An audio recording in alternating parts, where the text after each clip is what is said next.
Jai Shri Krishna. Today I am going to be singing Bhagavad Gita chapter 1, shloka 1.14.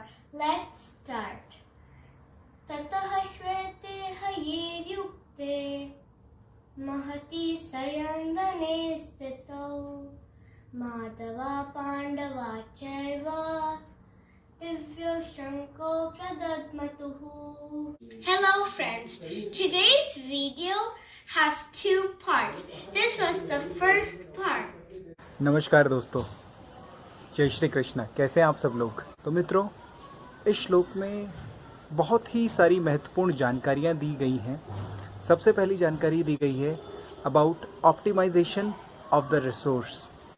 दूसरी बात जो श्लोक में कही गई है वो है ऑर्गेनाइजेशनल बिहेवियर के सबसे important point, that is about lean organisation structure के बारे में। तो इस श्लोक में सबसे पहले कहा गया है ततः श्वेतेह हयेर्युक्ते, अर्थात सफेद घोड़ों का जिक्र किया गया है। तो ये सफेद घोड़े कहाँ से आए हैं, चलिए उसकी थोड़ी सी बैकग्राउंड में हम कहानी जान लेते हैं।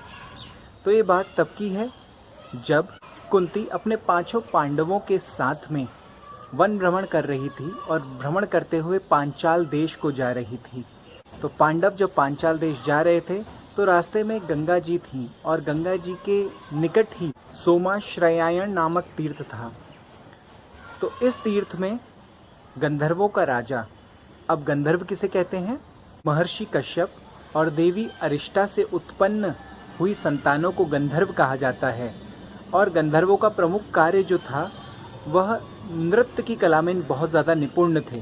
तो गंगा जी के किनारे सोमाश्रयायण नामक तीर्थ में गंधर्वों का राजा चित्ररथ अपनी पत्नी कुंभीनसी के साथ में अकेले में विचरण कर रहा था। तब रात्रि के समय जब उसने पांडवों की आवाज़ सुनी तो वो थोड़ा सा भयभीत और व्याकुल हो गया और उसने क्या करा, उसने पांडवों पे आक्रमण कर दिया। जब उसने पांडवों पे आक्रमण किया तब अर्जुन ने आग्नेय शस्त्र का प्रयोग करके उसको बंदी बना लिया। तब उसकी पत्नी ने तुरंत ही माता कुंती से गुहार लगाई और इस प्रकार से चित्ररथ के प्राण बच गए। और अपने प्राणों की इस प्रकार रक्षा हुई देखकर गंधर्वराज चित्ररथ ने तुरंत ही अर्जुन को प्रसन्न होकर के 100 श्वेत घोड़े अर्थात सफ़ेद घोड़े दे दिए।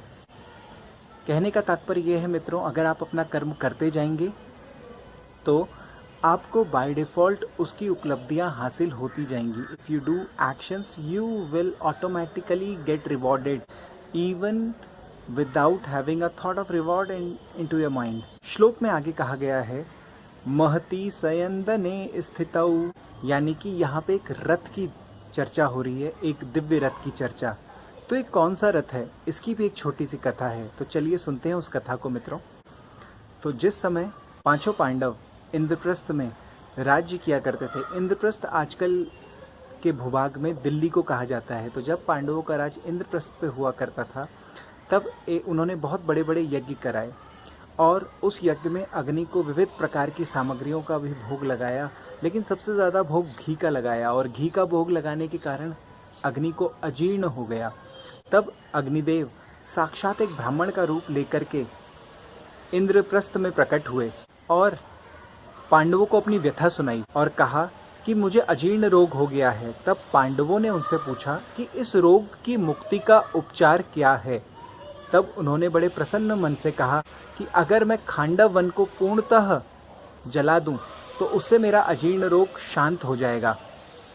लेकिन खांडव वन में देवराज इंद्र का मित्र नाग तक्षक रहता है, इसीलिए जब भी मैं खांडव वन को जलाने की चेष्टा करता हूं तब तक देवराज इंद्र तुरंत ही मेघ बरसा करके मेरी उन तेजमयी लपटों को शांत कर देते हैं। तब पांडवों की तरफ से अर्जुन ने प्रसन्नता पूर्वक कहा कि वह इंद्रदेव से युद्ध करने में सक्षम है, किंतु उसको इसके लिए दिव्यास्त्र और एक अच्छा रथ चाहिए। तब इस बात से प्रसन्न होकर के अग्निदेव ने उनको एक दिव्य रथ प्रदान किया।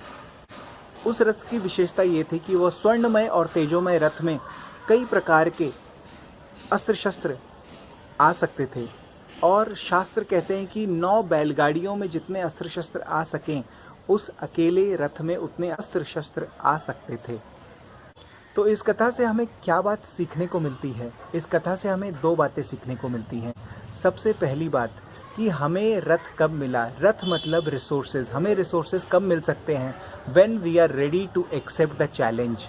सो are you ready to accept the challenge? If you are ready to accept the challenge, you will surely be getting the resources for very sure। दूसरी बात, यहाँ पर हनुमान जी की युक्त ध्वजा भी दिखाई देती है। हनुमान जी की ध्वजा क्या रिजेंबल करती है? हनुमान जी की ध्वजा किस बात का प्रतीक है? तो हनुमान जी की ध्वजा इस बात का प्रतीक है कि नेवर री इन्वेंट द व्हील। हमें व्हील को री इन्वेंट करने की जरूरत नहीं है, अपितु जो हमारे पूर्व आचार्यों ने किया है, whatever are old programme managers has done it and how they have planned it, we need to understand their planning and we need to execute it properly in the projects. So whatever infrastructure help you are getting it, take that help. Never try to reinvent the wheel here. अब हनुमान जी किस प्रकार से पूर्व आचार्य हुए? मन में यह स्वाभाविक सा प्रश्न उठता है। तो त्रेता युग में जब भगवान कृष्ण भगवान राम के रूप में उपस्थित थे, तब उनकी संपूर्ण सेवा हनुमान जी महाराज ने की थी। और इस समय जब भगवान राम द्वापर युग में भगवान कृष्ण के रूप में अवतरित हुए हैं, तब उनके संग में अर्जुन महाराज हैं। तो इसीलिए हनुमान जी महाराज अर्जुन के पूर्व आचार्य हुए। So two things we could understand from this story very clearly.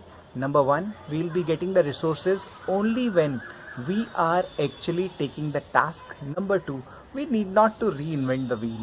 We must take help, direct help from all the program managers who have already executed such kind of projects. So friends, I hope you have learned about the optimization of the resources. Let's have a quick look to our presentation now. So friends, Now we are going to talk about resource optimization. हम resource optimization की बात करेंगे। जब resource की बात कर रहे हैं तो हम अपने बारे में भी बात कर रहे हैं और सबके बारे में भी बात कर रहे हैं।